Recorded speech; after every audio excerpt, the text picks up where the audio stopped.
Welcome to the Sleeping Barber Podcast. It's that time again. Postpod is here. Let's go. Yeah. How's it going, bud? It's good. It's real good. Real good. Mm-hmm. What a great conversation you had with Peter there. Yeah. Yeah, it was really fun. It was fun to chat with him, mostly, well, for a whole bunch of reasons, but one of them is, like, we were just talking about this in the preamble as we were warming up for this, doing our vocal During sessions. our vocals? Yeah. me. But yeah, it's such an, like, the Evidenza is super interesting for a whole bunch of reasons. They're a case study into themselves of what you can do with AI, and a really comprehensive one, especially and I know Peter talked about it on the front end of, like, the strategy side of things. A lot of the AI executions we've been seeing so far are like creative outputs, copy outputs, you know what I mean, on the back end of kind of marketing campaigns, data analysis on the back end of a campaign. But this is the very front end of that, which is really interesting. Yeah, man. Like, again, listening to the conversation and kind of the direction that it was going, I loved how you used Evidenza as kind of like that case study.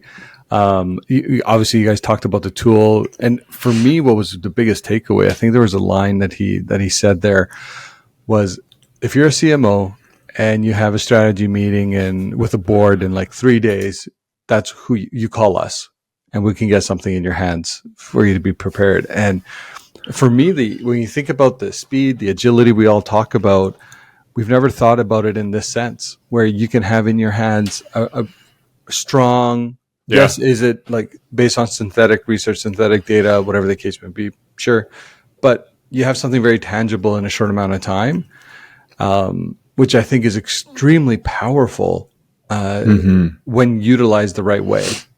Yeah. Yeah, I mean, like, just kind of digging into some of this stuff too. Like, there's, I'm just trying to pick on this one thing. He talked about some of the challenges with traditional media or traditional research. Sorry, and like, I've just been living through this right now because one of my roles is leading the Calgary Marketing Association. We had a survey in market, and we were pushing like crazy to get people to fill it in. Yeah, I did. Yeah. Oh, great. Awesome. But it's one of those things, like, where you're looking at the timeline, you go, okay, it's in market, and then we're promoting it, we're doing all the things we can do and trying to get people to fill it in and so on and so forth. And yeah, like, at the end, we have kind of a fairly substantial plan built around getting the data, but getting the data is not so easy, I should say. Not interesting. No. It's going to be really interesting to see what happens. But whereas if you could, especially as he mentioned, in some specific cases, like aviation mechanics, if you wanted to do a survey of them, like, how do you get all those same people from around the world? Like, how do you even find them? Like, there's such an interesting approach that they've taken with this.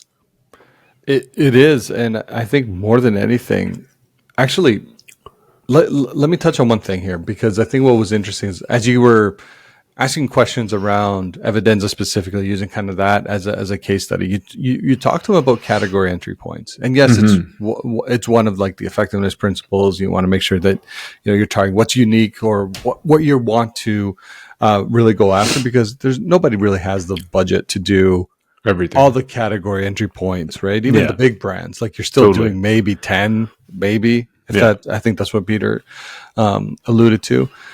But you asked them, like, what is your category entry point and how are you positioning? And what was interesting in his response, I expected something, around helping, broad strokes, marketers get a better handle, or at least get WAGs in front of leadership to help inform broader strategies. WAGs being wild ass guesses. Wild ass guesses, yes, sorry. I love that term. Yeah, but it was interesting. Like, he said, no, we're targeting CMOs, right? CMOs that are preparing for conversations with their boards, with their internal stakeholders, right? And that for me was like, oh, this is not just hey, let's get a WAG. This is 100% legit. Let's get it in front of these executive leadership teams, the boards, etc., because that's how confident we are in this, which I think is a departure than what I think I originally thought the tech was. Mm-hmm. So them isolating, that's the category entry point and going after, and then specifically more B2B from what from I got from the conversation, I just thought was really, really interesting because I originally would have never thought of it that way, but it makes sense. Yeah, and it's less so like a demographic and more like a need state, I think, I took away from that, which is a really interesting way to segment the market. Totally. And therefore position the product and develop a promise that you can deliver against and all that kind of stuff. I mean, I don't know. Like I want the keys to that thing. I want to see how that thing works. Yeah, totally. Yeah. Yeah, and it would be interesting to know more about is like how it solves or how small you can get in terms of like he's talked about you can get and generate TAM, SAM, SOM. Yeah. So can you do that for a company of, let's say, $1 million, or can you do it for a company of, say, obviously if you can get to $1 billion, your market size is probably big enough that you can do that kind of thing. But yeah, it's super interesting. Well, my mind went immediately to, so for listeners that don't know, I work for TELUS, one of Canada's largest telecom, but it's not just telco. Like we have security products, we have internet, obviously mobility, entertainment products, etc. So when I'm thinking about a tool like this, I'm like, well, there's two sides that we as marketers have to solve for. There's the TELUS, why you should be considering TELUS in the first place. And then second, at the product level. And sometimes there's like mental gymnastics that are happening constantly because, of course, everyone's going to assume there's a different customer that's looking for security product and a different customer looking for mobility product and trying to find those nuances. The reality is I'm sure there's a larger overlap in audiences than many believe that there are.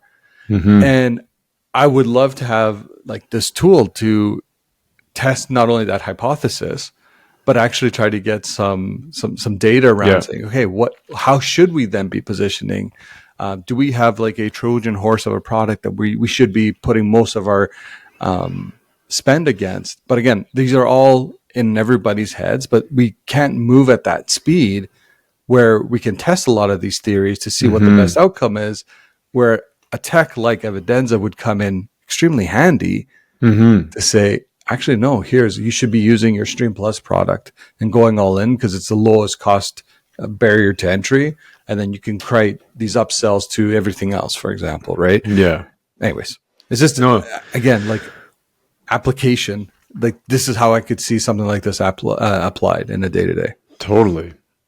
Yeah, I mean, and I think we talked about it a little bit when we were in the conversation, but there's the idea of, let's say, scientific papers, right? Where you've got a hypothesis, then there's a methodology to test it, and then you have the results, and then you have discussion. And so whenever there's like any kind of report or study that's been done, at the end of that, there's always discussion, meaning here's other things we hadn't thought about or we should look deeper into. And the same is true, I think, for market research, where you get the research, but you always have more questions. Totally.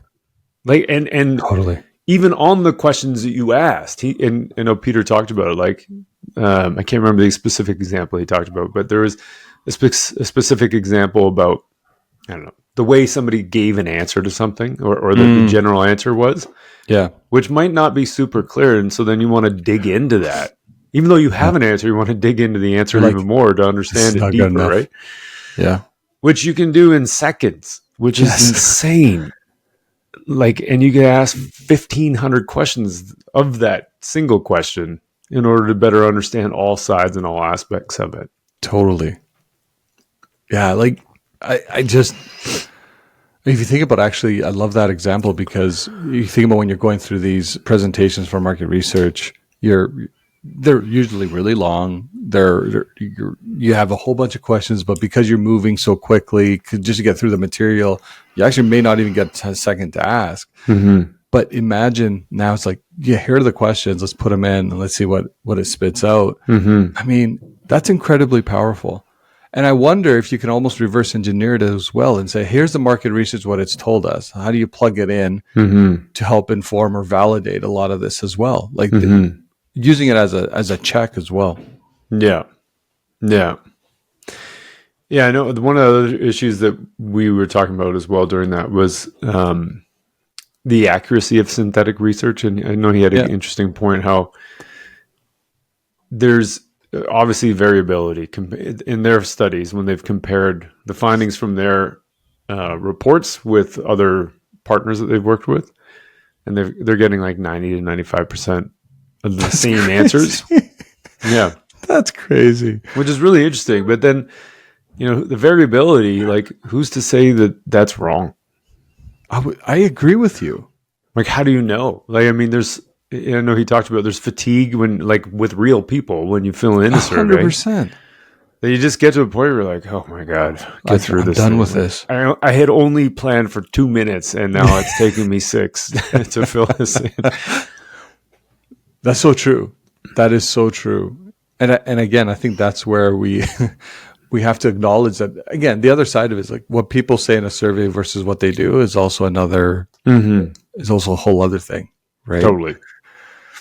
The one thing one of my last things that I thought were really interesting is that I think we should just naturally be taking away. Of course, Evidenza could help doing that, but I would argue financialized marketing plans. Yeah. That was fascinating, actually, when he talked about putting a Control F $sign in a marketing plan. God. Yeah. It's like, there's no one's put any money in this one. But it's like, when you think about finance is secretly funding marketing or controlling marketing, and think about it that way, it's like, yeah, you better be changing that language because I don't know, before you can even talk to the people outside, I think Peter said this actually, make sure you're talking to the people inside the right way and using the right language. So financialize your marketing plans, everyone. Yeah, totally. Yeah, it's so interesting when you said that. The other part I thought was really cool was hearing, because I know they worked at, him and John worked at the B2B Institute. They did a lot of stuff with Ehrenberg Bass Institute. And then hearing him explain how they're using those principles for their own branding on the company. It was really cool to hear that. We talked about category entry points, but there's also like the idea of using Renaissance paintings, Italian Renaissance paintings. I was on their website and I'm like, oh, this is kind of cool. Yeah.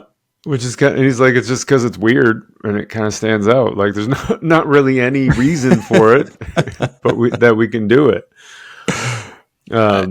Yeah, and so like little things like that, I thought was pretty cool. Yeah, I just that focusing on growth from new customers. Obviously, he's like, it's refreshing because you don't often hear about people saying, organizations saying, "Oh, we're really focused on new acquisition." Yeah, you always hear we're really focused on building loyalty and land and expand. Yeah, as an approach. Oh my gosh, land and expand. I'm getting PTSD. Upsell, cross-sell. Like there's all that, right? Which isn't to say that it's not fair. Like, sure, do that. But real growth is going to come from acquiring new customers. Totally. I almost want to book a demo, a one-to-one demo. Hey, Peter, I need a demo. I'm just really fascinated by this tech. I wonder if they do like personal plans. Like, I just want to play with it.